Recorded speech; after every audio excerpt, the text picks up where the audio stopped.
আপনি ডাক্তার ইউনুস আপনার কলম দিয়া একটা গুতা দিয়ে আপনি মরেন যাইয়া।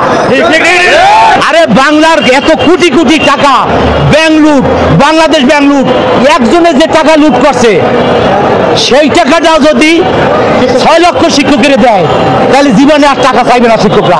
তোরা চোরা টাকা শিক্ষকের খাওয়া, শিক্ষকেরা খাইয়া তোর মাইয়া বলার লেখাপড়া করাবে। এখন শিক্ষকেরা কি লেখাপড়া করবে দেখ। আমি বাঙালি, আমি সারা পৃথিবীর 600 কোটি মানুষ একদিকে দাঁড়া, আর আমি বাঙালি, আমার হাতটা দিয়ে আমি কোরআন পরীক্ষা করিয়ে দেবো। আপনারা সাংবাদিক ভাইরা, আপনারা দেখেন আমার হাতের মধ্যে কিছু লেখা নাই।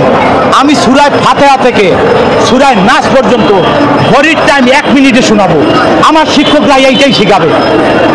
আমি 2 মিনিটের মধ্যে 200 ভার্ব শব্দ 2 মিনিটে শোনাবো। এখানে এমন কোনো লোক নাই যে 20টা ভার্ব 1 মিনিটে বলবে। আমি 200 বার 2 মিনিটে এই বইয়ের মধ্যে আছে। এই শিক্ষকেরা এগুলোই পড়াবে। তারা কি চুরি করে?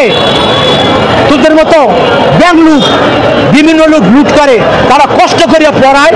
যদি তোমার কর্মচারী লোক, যদি তোমার কপালে থাকে, যদি তোমার কপাল ভালো থাকে, তুমি কপাল দিয়া একটা গুতা দিয়ে থইয়া যাও, এবার তুমি মইরা যাও। মইরা গেল সব শিক্ষকেরা তোমাকে কিয়ামত পর্যন্ত যেতে রাখবে। কোন শিক্ষামন্ত্রী দিল না, ওদের হাত নষ্ট। আর তোমারও যদি নষ্ট হয় তা 2 দিন পর তোমারও ওই যেমন আগের শিক্ষামন্ত্রী যেমন জেলখানা ঢুকতে ঢুকতে তোমারও তাই হবে।